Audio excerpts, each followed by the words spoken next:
नमस्कार, स्वागत है आप सभी को हमारे चैनल पर।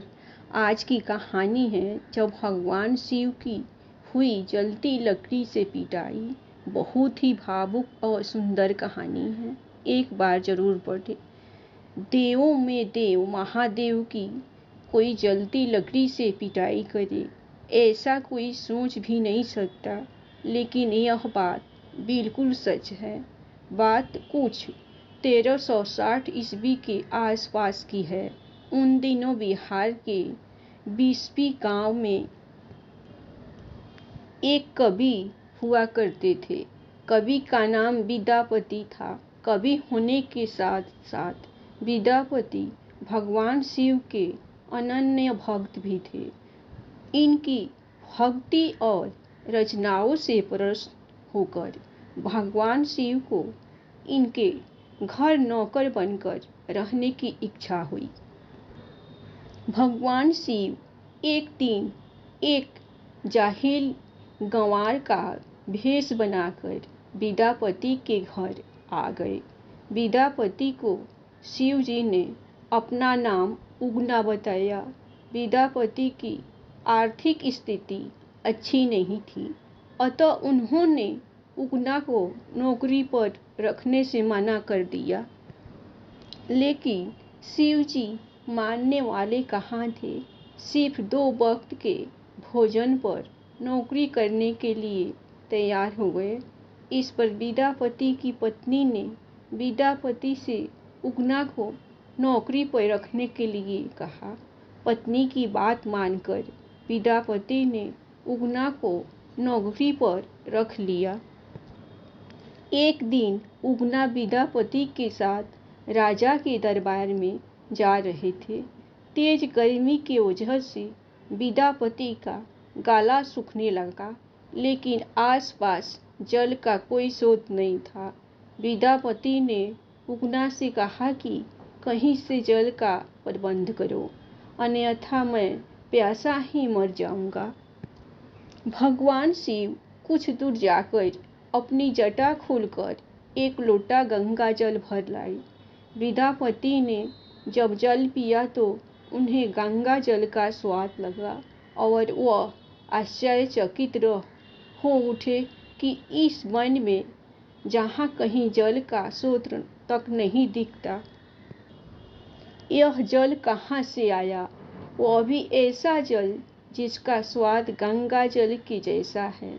कवि विद्यापति उगना पर संदेश हो गया कि यह कोई सामान्य व्यक्ति नहीं बल्कि स्वयं भगवान शिव है।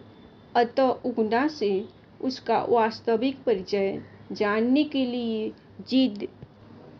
जिद करने लगे। जब विद्यापति ने उगना को शिव कहकर उनके चरण पकड़ लिए, तब उगना को अपने वास्तविक स्वरूप में आना पड़ा। उगना के स्थान पर स्वयं भगवान शिव प्रकट हो गए।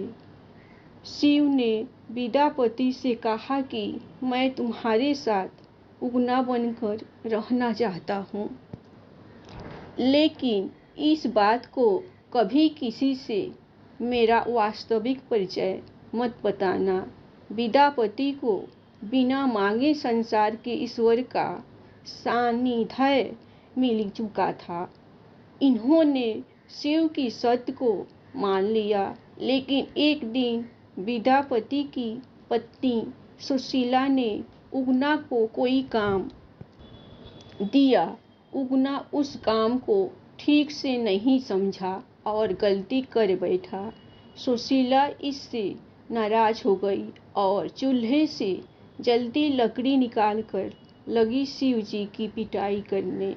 विद्यापति ने जब यह दृश्य देखा तो अनायास ही उनके मुंह से निकल पड़ा, ये साक्षात भगवान शिव है, इन्हें जलती लकड़ी से मार रही हो।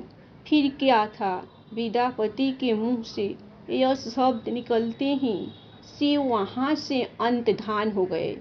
इसके बाद तो विद्यापति पागलों की भांति उगना उगना कहते हुए वनों में, खेतों में, हर जगह उगना बनने शिव को ढूंढने लगे।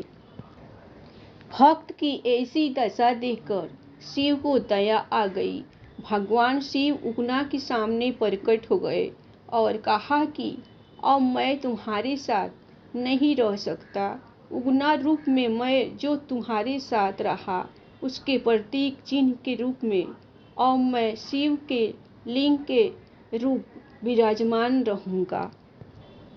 इसके बाद शिव अपने लोक लौट गए और उस स्थान पर शिवलिंग प्रकट हो गया। उगना महादेव का प्रसिद्ध मंदिर वर्तमान में मधुबनी जिला में भवानीपुर गांव में स्थित है। धन्यवाद। कहानी आप लोगों को अच्छी लगी तो लाइक कीजिए और सब्सक्राइब कीजिए एक भगवान के लिए अपनी तरफ से।